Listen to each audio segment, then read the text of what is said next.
Mind Over Matter. Written by Lenora Buttram. Illustrated by Nicholas Curry.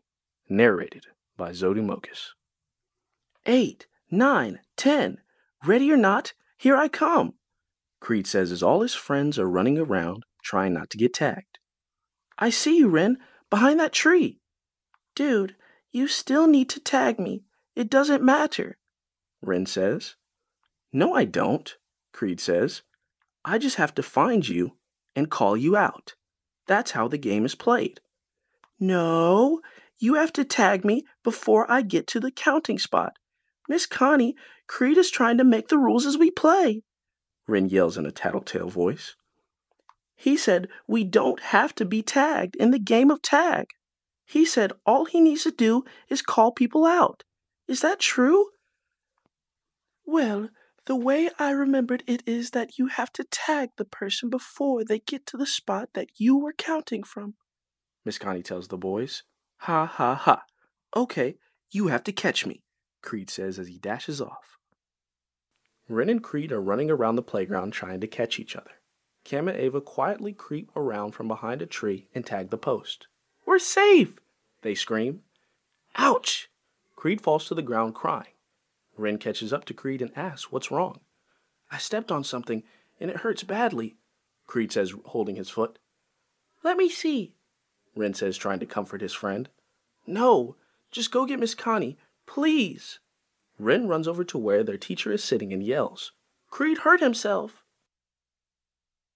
Oh my, says Miss Connie while running towards Creed. What happened? I stepped on something and I'm not sure what it was. Let me see where you were hurt. No, it hurts, cries Creed. I know I'm not going to hurt you. Just let me see, Miss Connie says gently. Miss Connie looks at Creed's foot and there's a hole in it, as well as some blood gushing out.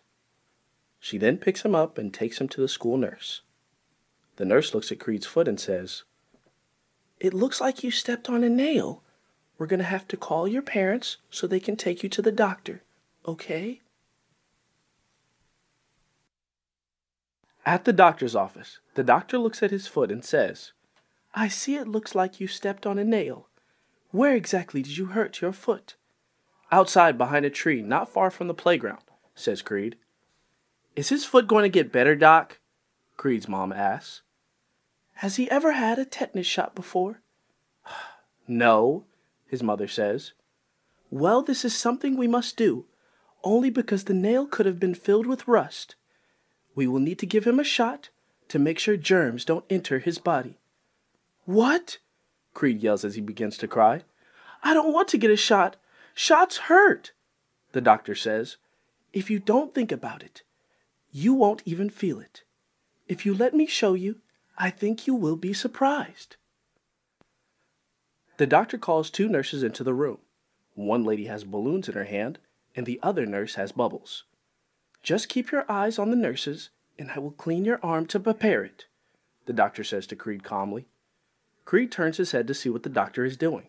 The doctor wipes his arm off with alcohol, waits for a second, then nods her head at the nurses. One nurse started blowing bubbles, and the other nurse started blowing up balloons.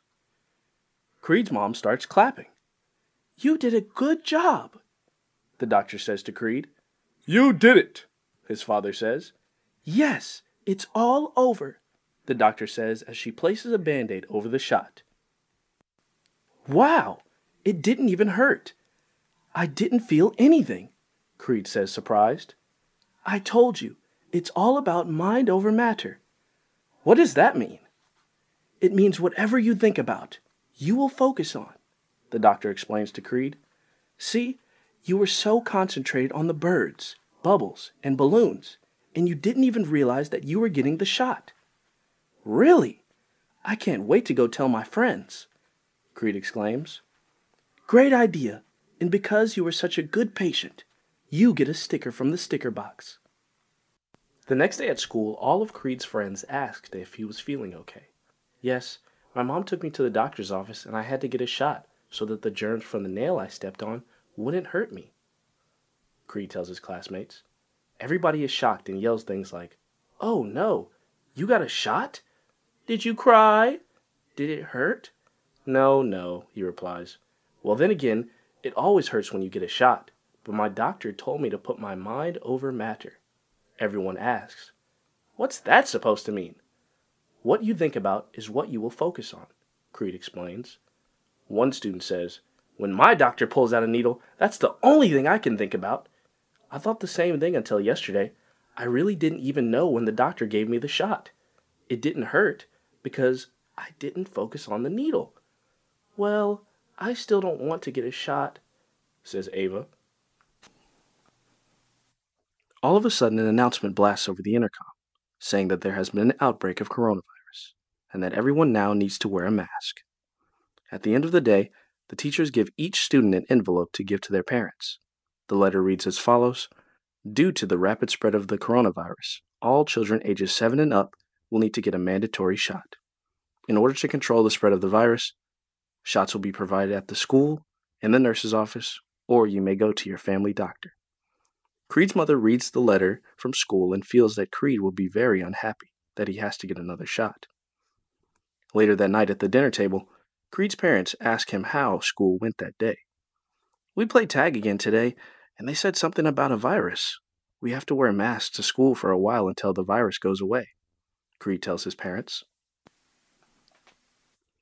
Oh, okay, his mother said. Did they say anything else? No, that's it.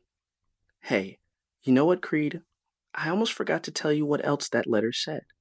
Now, because of this virus, you will have to get a shot to protect yourself from it, his mom says. Dad looks over at Creed, then Mom looks at him, as they wait for a reply. Oh, I'm not afraid of shots anymore, Creed says. Remember, Mom, it's all about mind over matter. I'm not going to think about it, so it won't hurt. But what about my friends at school? They are all afraid of shots. His mother replies, well, the letter you brought says you can take the shot at school in the nurse's office. Maybe you can show your classmates how mind over matter works. If you go first and show them it doesn't hurt, maybe they won't be so afraid. Okay, Mom, I got this, says Creed. Wow, he's really not scared, and I'm so proud of him, Creed's dad says in amazement. Later that week, all the children could talk about was the shot they had to take on Friday. When Friday comes, you can almost hear a pin drop in the classroom. Everyone is sitting down in their masks, looking scared. Miss Connie walks in. Good morning, class. How is everyone? Some of the students say, good, and some don't say anything at all. Creed asks, Miss Connie, may I say something? Sure you can. Creed walks to the front of the class and begins to make an announcement. I didn't get to talk to everyone the other day when I talked about mind over matter. However, I would like to say it to the ones who didn't hear me. He continues. Life sometimes is about mind over matter. Don't think about the shot. Think about something else, and before you know it, it will be all over. If anyone would like to see me go first, I don't mind showing you. It's not so bad, I promise. Almost the whole class raised their hands to see Creed go first. I have to check with the school nurse before I can say okay to that, Miss Connie replies. After checking with the nurse, Creed is able to show everyone how it works. Creed walks over to Miss Connie and asks if she has any balloons and bubbles. She does. Creed then asked if he could choose 2 people out of the class to blow some bubbles and balloons. Miss Connie says, No, we really can't use those items. I have an assignment next week, and I have to use them for that project. Creed begins to get nervous because she won't let him use anything to take his mind off of the shot. After thinking for a moment, he says, Okay, I've got to have something to get my mind off the shot. If we can't have bubbles and balloons, can we have something else?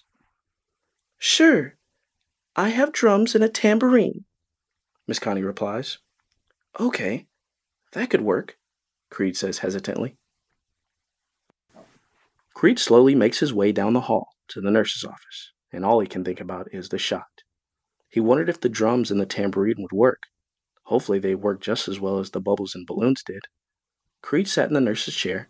She rolled up his sleeve and wiped his arm off with alcohol. Wait! He screamed. The 2 students who came with him asked what was wrong. Could you guys start beating the drums and start shaking the tambourine now? Creed asked. As they started playing the instruments, Creed looks at the nurse and says, You can start whenever. It's over, the nurse says. Creed was so focused on his classmates, the beating of the drums, and them acting silly, that he didn't even realize the shot was over. See, that was a piece of cake, Creed exclaims. I'll go next, the 2 children in the room say. One of the children sat in the chair and looked at Creed and the other classmate. Before he knew it, his shot was over. Then the other child went next. The nurse says, This was such a good idea. My doctor said it's all about putting your mind over matter. Just don't think about it, then it won't be so bad, Creed says proudly. Miss Connie was so happy that her whole class was ready to get their vaccine. After everyone got vaccinated, Miss Connie says, See, it wasn't so bad, right? Everyone then receives stickers. They all say, No, it really didn't hurt. Keeping our mind over matter really did work.